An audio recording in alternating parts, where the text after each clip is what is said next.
Making a list of the top 25 retro games of all time feels like an impossible task. I mean, it's easy to just list out games that you like and say these are the best, but really, it's almost impossible if you don't want to make the same old video that just regurgitates the same list that you've seen everywhere else. Look, I'm not going to just read you back some Metacritic best of list.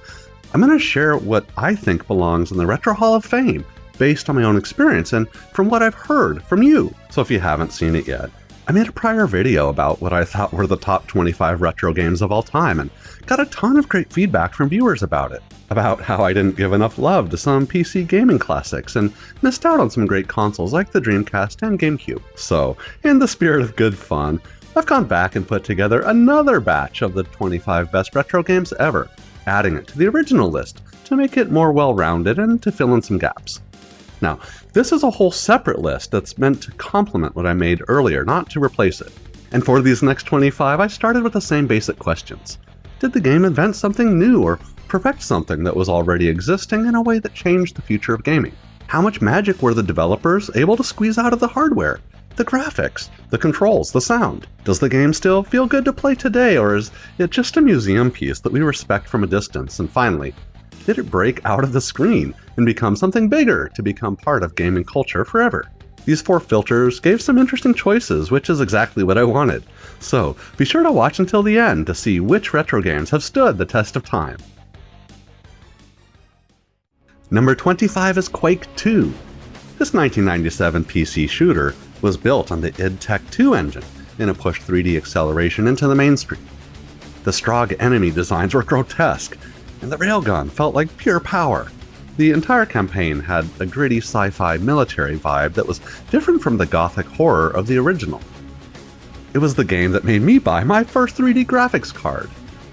The multiplayer scene was explosive, with Capture the Flag becoming a new form of addiction. But the single-player campaign hasn't aged so perfectly. It's got repetitive corridors and some dull backtracking. It still earns its spot as 25, for its technical brilliance, but it doesn't have the lasting innovation of the games that we're about to see next.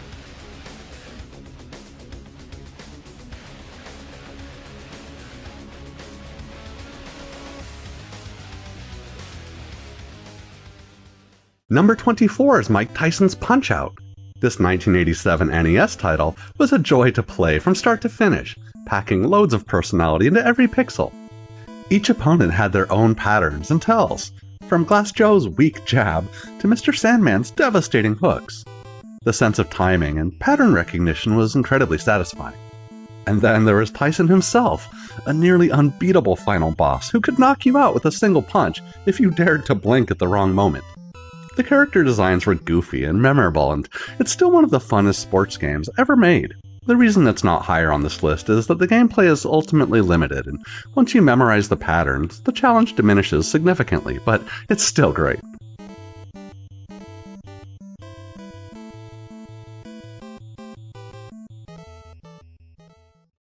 Number 23 is MDK.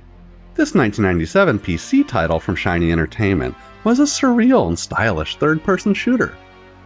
You played as Kurt Hectic, a janitor who becomes a hero, gliding through levels with a parachute and a sniper rifle that could zoom in on enemies from incredible distances. The game was known for its bizarre sense of humor, its weird alien designs, and unique gameplay mechanics. The levels were huge and encouraged exploration and experimentation. However, it was a bit rougher on the edges, with some awkward controls and frustrating platforming sections.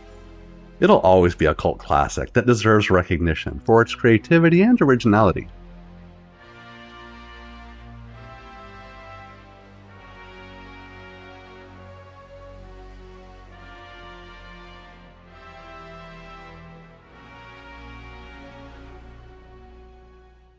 Number 22 is Snatcher.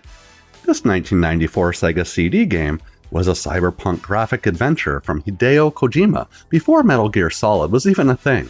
It was a sci-fi noir thriller inspired by Blade Runner, with a branching narrative, atmospheric music, and some genuinely shocking moments.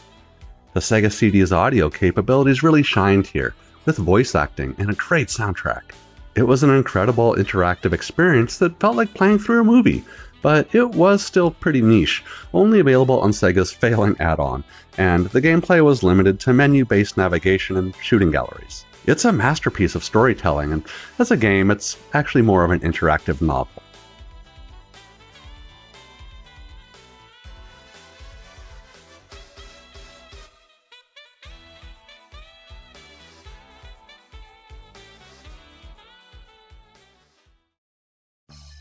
Number 21 is Nights into Dreams. This 1996 Saturn game was a surreal 2.5D flying experience that was unlike anything else at the time. You flew through these dreamlike levels, collecting orbs and performing loops and corkscrews with a fluidity that was just breathtaking. The controls were so tight, and the sense of speed and freedom was addictive. It was designed to be played with the Saturn's new 3D analog controller, and it was a showcase for the system's graphical capabilities. The only problem is that it's a bit short, and it has a steep learning curve. And the genre never really took off, but it's such a beautiful artistic experience. For some reason, it remains an acquired taste, which is why it doesn't rank higher. But for me though, I absolutely love this game.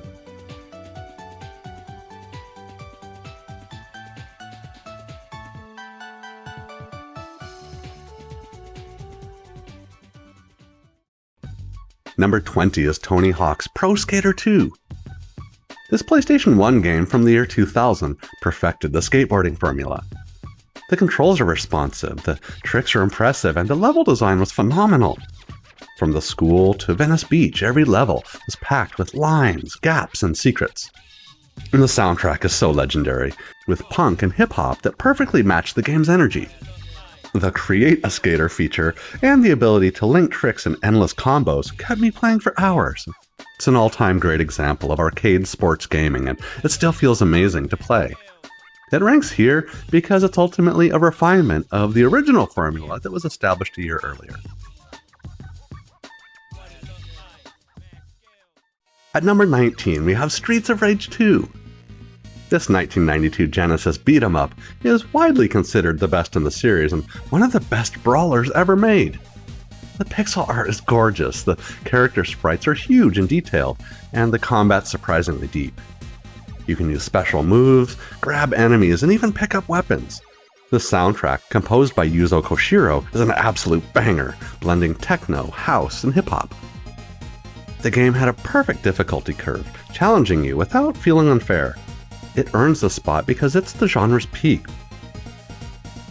But the brawler genre is inherently simple and doesn't quite have the complexity of the other games that rank above it.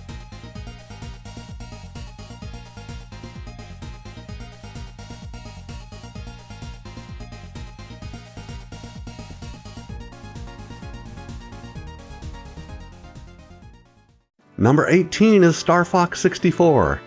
This 1997 Nintendo 64 game was an on-rail shooter that used the system's 3D capabilities to create an epic space opera. And there was voice acting, it was cheesy but memorable. Do a barrel roll! And the branching paths gave it incredible replayability. The controls were tight and the sense of speed's thrilling. The dogfights, the boss battles, all the secret routes, it all comes together to create an unforgettable arcade-type experience. It was the game that made the N64's analog stick feel essential. It's a fantastic game that still holds up, but it's still a fairly linear shooter without the depth of some of the other titles that are in the list.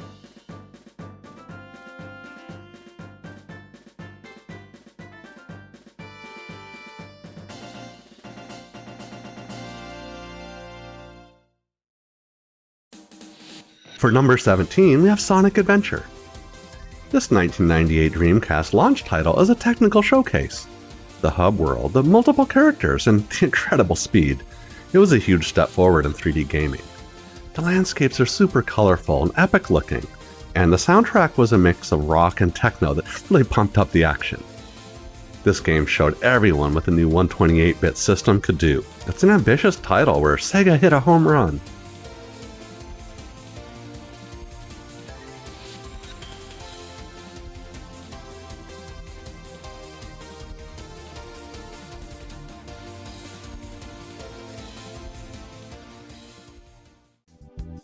Number 16 is Pilotwings 64. The 1996 N64 launch title was a simplified flight simulator that felt more like taking a relaxing vacation. You piloted a jetpack, a gyrocopter, and even a hang glider through a series of islands, performing stunts and landing on targets. The graphics are bright and colorful, and the physics felt really good. It was just satisfying. It was a game that rewarded patience and skill, and it was also another perfect experience for the N64's analog stick. It's a peaceful and unique game, but it's also kind of a niche title that doesn't have the broader appeal of other games on the list, which is why there are still 15 other games above it.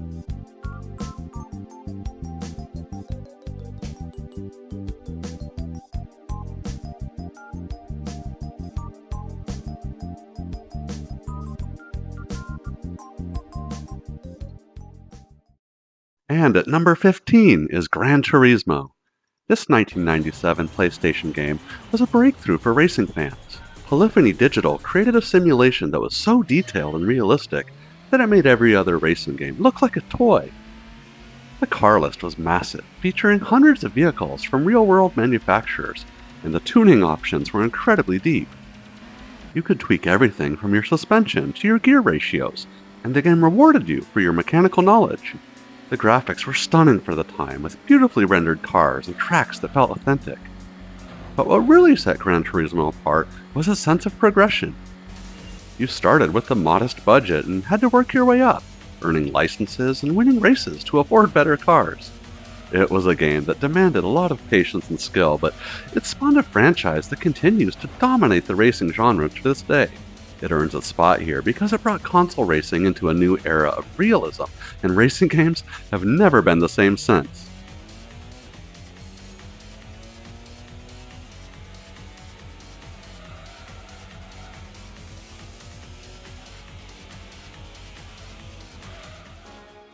Number 14 is Super Smash Bros. Melee.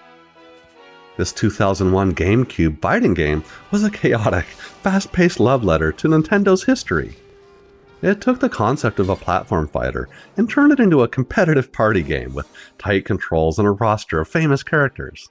And the single-player events were fun, but the multiplayer is where it shined. It was the game that launched a million friendships and rivalries.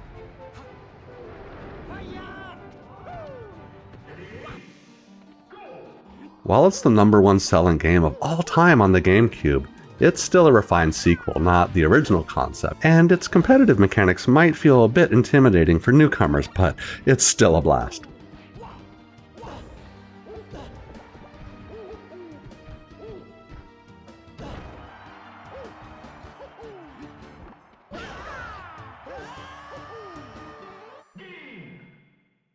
Our number 13 is Sonic the Hedgehog 3 and Knuckles.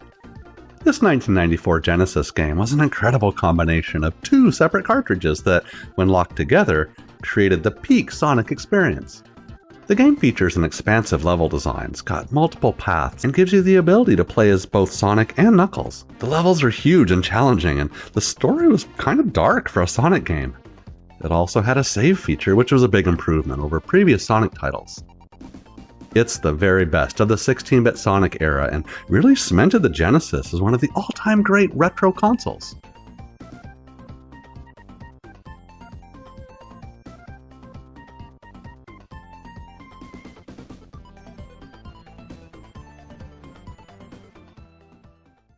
Number 12 is Deus Ex.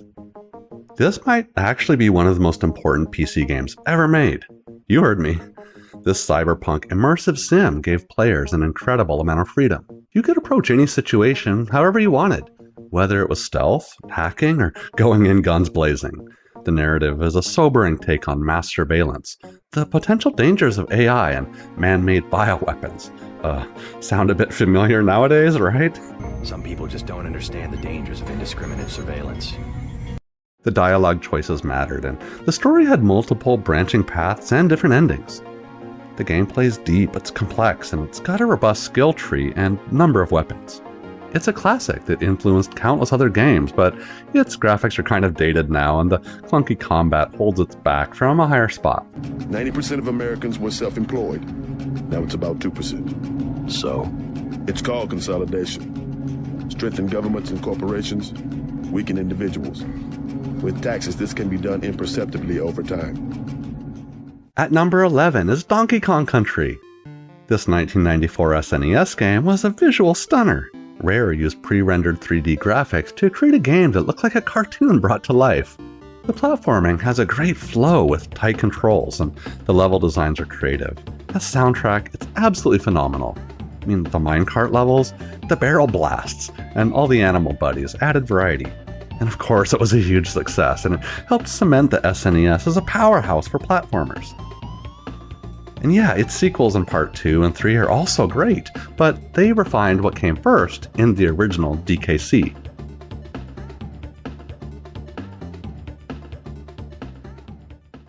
Alright, for number 10 is Half-Life. Released in 1998 for the PC, this game from Valve completely redefined the first-person shooter. It ditched the mindless run-and-gun style of Doom and Quake, and replaced it with a gripping, story-driven experience that unfolded entirely in the first person with no cutscenes that pulled you out of the action. You played as Gordon Freeman, the theoretical physicist who was thrust into a nightmare after the catastrophic experiment at the Black Mesa Research Facility. Its environmental storytelling and its scripted sequences, the incredible AI of the soldiers and the head crabs, it all came together to create an immersive experience that felt like a living world rather than just a series of different levels. And that crowbar, the G-Man, and the tram ride opening, they're all etched into gaming history. It paved the way for narrative-driven shooters like BioShock and even its own sequel, the phenomenal Half-Life 2.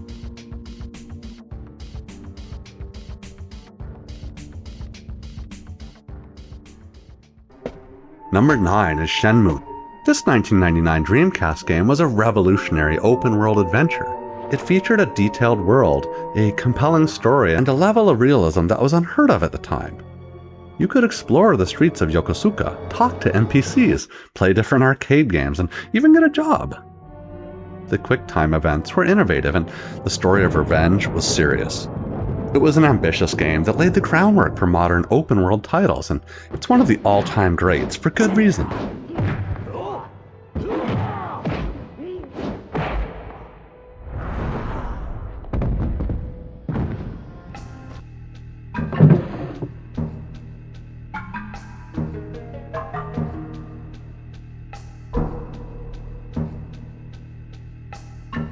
Coming in at number 8 is Diablo. This 1996 PC game was a dark and atmospheric action RPG that defined the genre for years ahead. The randomly generated dungeons, the endless loot, and the multiplayer co-op make it incredibly addictive. The gothic horror setting was immersive, and the gameplay was simple but satisfying. Just clicking on enemies and watching them explode into gore, it's endlessly entertaining. It's a classic. It spawned many imitators, and the series has just kept going on strong, being improved upon by its sequels.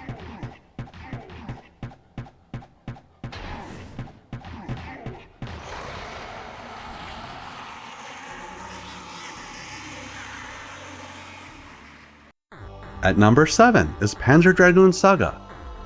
This 1998 Saturn RPG is one of the greatest examples of storytelling and world building in the 32-bit era. It took the rail shooter mechanics of the previous games and perfectly forged them into a turn-based RPG. The combat's really fun and unlike anything I'd played before. The story was actually touching and philosophical, and the world was just breathtaking. It was a truly epic adventure that pushed the Saturn's graphics beyond their limits. It came out on a 4-CD set to compete directly against Final Fantasy VII on the PlayStation, and boy did it. It's the rarest and most expensive game to buy today on the list, but its rarity also means that not that many people have had the chance to experience, but I wish they did.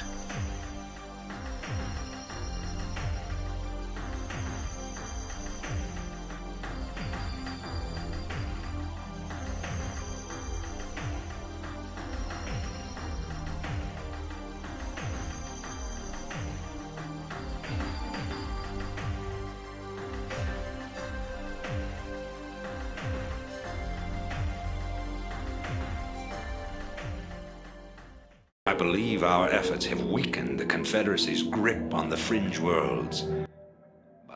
So number 6 is StarCraft. This 1998 PC real-time strategy game remains unbeatable even today in its competitive design. It features 3 distinct races with unique units, abilities, and playstyles. The gameplay is incredibly balanced, and the multiplayer scene was legendary, which we can thank for helping the rise of esports. The story is also compelling. It's got a great sci-fi epic that spanned multiple campaigns, and it's a game that still has a dedicated fan base and is considered probably the greatest RTS game ever made.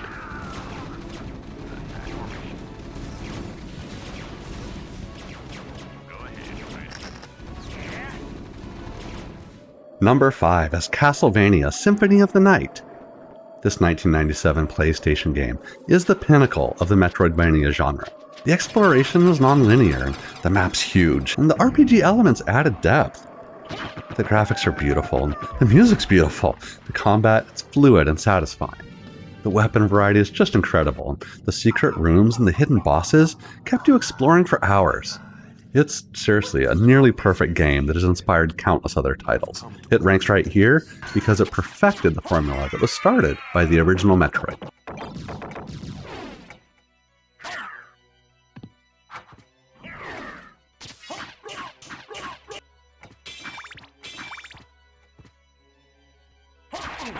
Jula, in the name of my mother, I will defeat you again.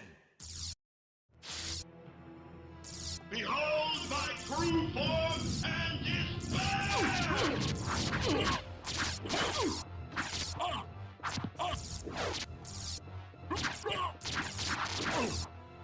Our number 4 is Super Mario World.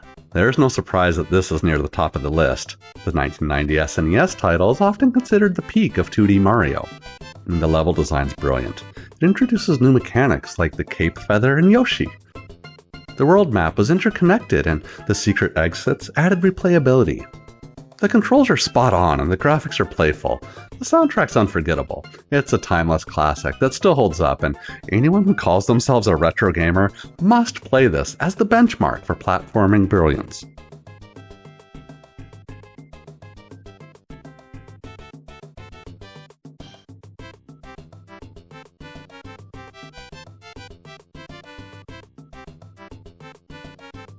And now, the top 3. Coming in at number 3 is The Legend of Zelda: A Link to the Past. This 1991 SNES game took the top-down adventure formula of the original and nailed it. The world was huge, the dungeons were cleverly designed, and the light world, dark world mechanic was just genius. The puzzles actually made sense and were satisfying to solve. The combat was so tight, and the story is seriously epic. It's an incredibly well-designed game, and it's often cited as one of the greatest of all time, and yeah, I have to agree. It earns the number 3 spot here because it's a flawless execution of the 2D Zelda formula.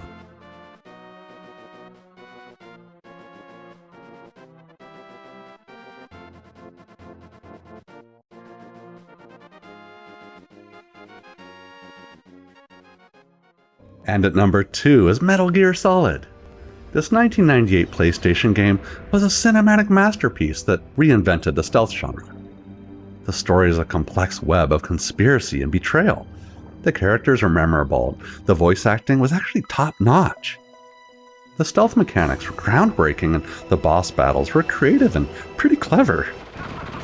In my mind, this game actually felt better than watching a Hollywood blockbuster movie, and it set a new standard for storytelling in video games.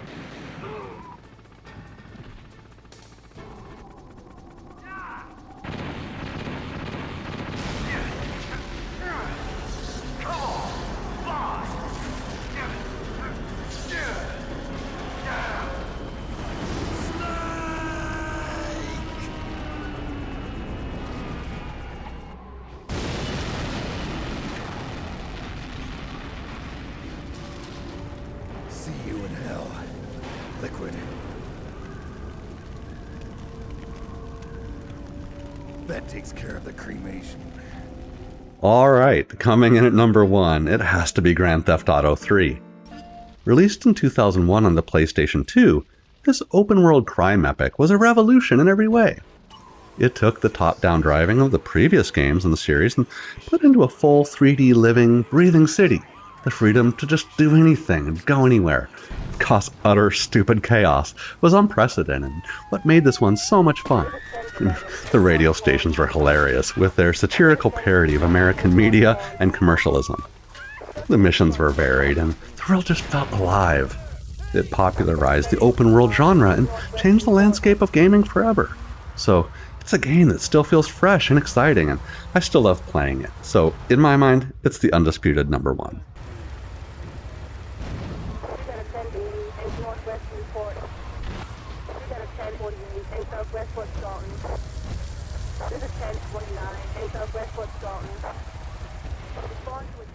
So there you have it, 25 more of the best retro games ever made.